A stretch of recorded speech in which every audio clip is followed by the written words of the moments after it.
Hello दोस्तों। तो आज हम बात करने वाले हैं केजीएफ चैप्टर 3 के बारे में।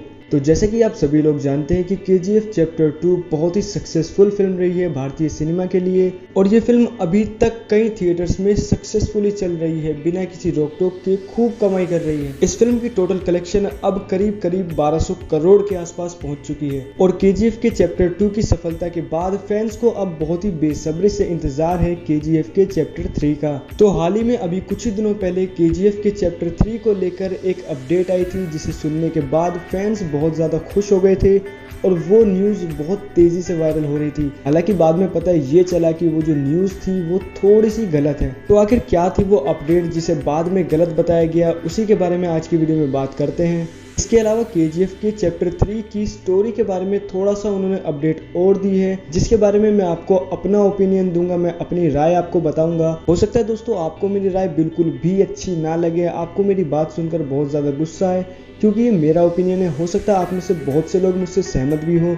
जैसा भी हो आप मुझे कमेंट सेक्शन में ज़रूर बता देना, लेकिन दोस्तों बिना गाली गलौज की। आपको अपनी बात कहने का बिल्कुल हक है, लेकिन एक तमीज़ के साथ। तो चलिए बिना टाइम वेस्ट करते हुए आज की वीडियो को शुरू करते हैं। तो चलिए अब आपको शुरुआत से पूरा मैटर बता दूं कि क्या क्या अपडेट आई थी। तो अभी कुछ ही दिनों पहले एक इंटरव्यू में केजीएफ के प्रोड्यूसर विजय किरगंदूर से दैनिक भास्कर ने एक सवाल किया केजीएफ 3 के बारे में, जिसका जवाब देते हुए विजय ने उनको जवाब दिया कि अभी प्रशांत नील, जो कि केजीएफ 1 और केजीएफ चैप्टर 2 के डायरेक्टर हैं, वो प्रभास की अपकमिंग फिल्म सलार पर काम कर रहे हैं, जिसकी 30 से 35% की शूटिंग हो चुकी है और बाकी बची शूटिंग अक्टूबर से पहले खत्म हो जाएगी। और इसके बाद अक्टूबर या नवंबर की स्टार्टिंग में हम लोग केजीएफ के चैप्टर 3 की शूटिंग चालू कर देंगे, और हो सकता है इस फिल्म को 2024 के स्टार्टिंग में ही रिलीज कर दिया जाए। इसी के साथ जब उनसे पूछा गया कि क्या केजीएफ 3 में भी हमें यश का रोल देखने को मिलेगा, तो इस पर उन्होंने जवाब देते हुए कहा कि हम भी मार्वल यूनिवर्स की जैसी एक फिल्म बनाना चाहते हैं, जिसमें अलग अलग मूवीज के अलग अलग कैरेक्टर्स को हम एक ही मूवी में ला सके। तो अब विजय किरगंदूर के इस स्टेटमेंट, इस इंटरव्यू के बाद फैंस बहुत ज़्यादा खुश हो गए थे, क्योंकि उन्हें उनके अपकमिंग फिल्म केजीएफ 3 की डिटेल्स मिल चुकी थी। फैंस बहुत ज़्यादा खुश थे कि अब उन्हें 2024 में केजीएफ चैप्टर 3 देखने को मिलने वाला है।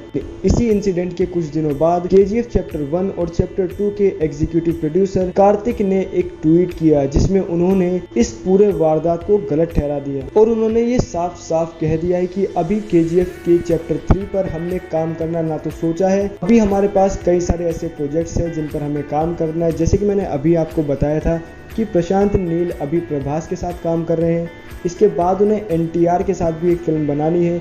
इसके बाद जब वो फ्री होंगे तब वो केजीएफ के चैप्टर 3 की तैयारी शुरू करेंगे। अब इस ट्वीट को देखने के बाद सभी फैंस का दिल फिर से टूट गया और वो सभी निराश हो गए। तो दोस्तों ये था वो पूरा मामला, जिसमें कि हमें केजीएफ 3 की पहले तो एक अपडेट मिल गई थी कि जल्दी ही शूटिंग चालू होने वाली है, लेकिन उसके बाद ये बिल्कुल क्लियर हो गया है कि अभी फिलहाल केजीएफ 3 का कोई प्लान नहीं है। पहले इन दोनों फिल्म्स पर काम किया जाएगा, उसके बाद केजीएफ चैप्टर 3 के बारे में सोचना शुरू किया जाएगा। यानी कि अभी फैंस को थोड़ा और इंतजार करना पड़ेगा केजीएफ के चैप्टर 3 के लिए। तो दोस्तों ये तो हो गई केजीएफ के चैप्टर 3 की रिलीज डेट के बारे में। अब थोड़ी बात कर लेते हैं इस फिल्म की स्टोरी में क्या क्या हो सकता है।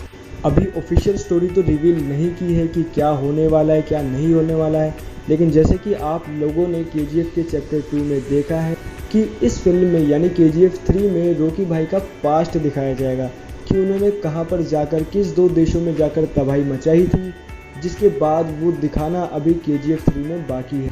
अब मैं यहाँ पर आपको दोबारा से याद दिलाना चाहूँगा कि केजीएफ के प्रोड्यूसर ने ये कहा था कि वो एक मार्वल की जैसी फिल्म बनाना चाहते हैं, यानी कि वो दूसरे एक्टर्स को, दूसरी इंडस्ट्री के एक्टर्स को अपनी फिल्म में लाना चाहते हैं, ताकि वो एक बड़ी फिल्म बना सके, जैसे कि डॉक्टर स्ट्रेंज और स्पाइडरमैन नो वे होम। अब दोस्तों आपको क्या लगता है कि वो कौन से एक्टर्स होंगे जिनको वो केजीएफ 3 में लाना चाहते हैं या वो ला सकते हैं, और आप किनको देखना चाहते हैं केजीएफ 3 में? अब यहाँ पर दोस्तों मैं अगर अपना ओपिनियन दूँ तो मुझे लगता है कि वो जो एक्टर्स होने वाले हैं उनमें 2 एक्टर का नाम पॉसिबल है। एक तो हो गए प्रभास और दूसरे एनटीआर, क्योंकि मैंने अभी आपको बताया था कि प्रशांत नील अब इन दोनों एक्टर्स के साथ काम कर सकते हैं, तो पॉसिबल है कि वो इन दोनों एक्टर्स को मना लें केजीएफ 3 में अपीयरेंस के लिए।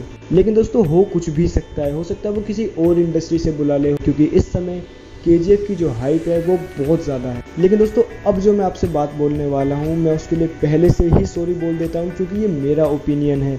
हो सकता है आप इससे एग्री ना करते हो।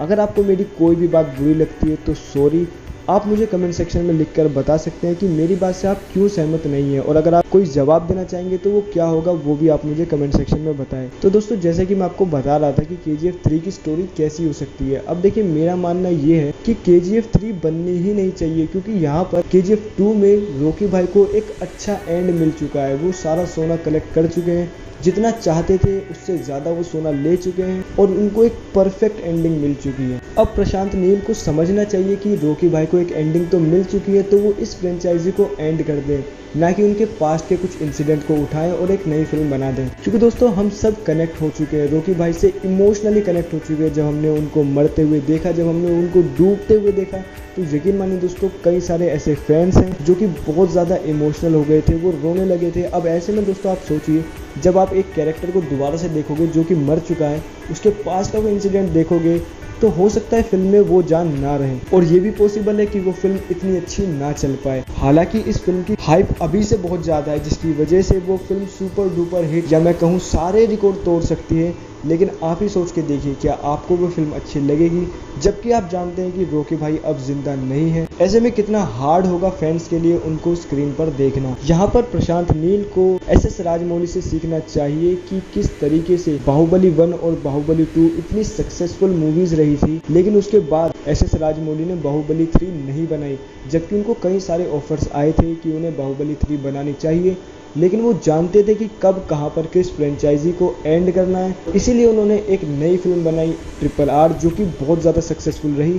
तो इसी तरीके से शायद प्रशांत नील को भी समझना चाहिए कि अब उन्हें KGF सीरीज़ को बंद कर देना चाहिए, क्योंकि उनकी दोनों ही फिल्म KGF 1 और KGF 2 काफ़ी कमाल का बिजनेस कर चुकी है, लोगों के दिलों पर एक अलग ही छाप छोड़ चुकी है। अब अगर ऐसे में तीसरा पार्ट खराब हो जाता है तो दोस्तों उनकी सारी की सारी मेहनत बेकार हो जाएगी। तो दोस्तों ये सिर्फ मेरा मानना है कि KGF चैप्टर 3 नहीं बनना चाहिए। रीज़न मैंने आपको बता ही दिया है। अगर आपको सहमति नहीं है, अगर आपको लगता है कि मैं गलत कह रहा हूँ, तो प्लीज़ यार मुझे कमेंट सेक्शन में ज़रूर बताना। साथ ही साथ मुझे ये भी बताना, अगर आप KGF चैप्टर 3 में किसी एक्टर को देखना चाहते हैं तो वो कौन सी इंडस्ट्री का होगा और कौन सी फिल्म का कोई कैरेक्टर होगा। तो चलिए दोस्तों आज के लिए इतना ही, मिलते हैं अगली वीडियो में। अगर आपको मेरी कोई भी बात बुरी लगी हो तो मैं फिर से आपसे सॉरी बोलना चाहता हूँ।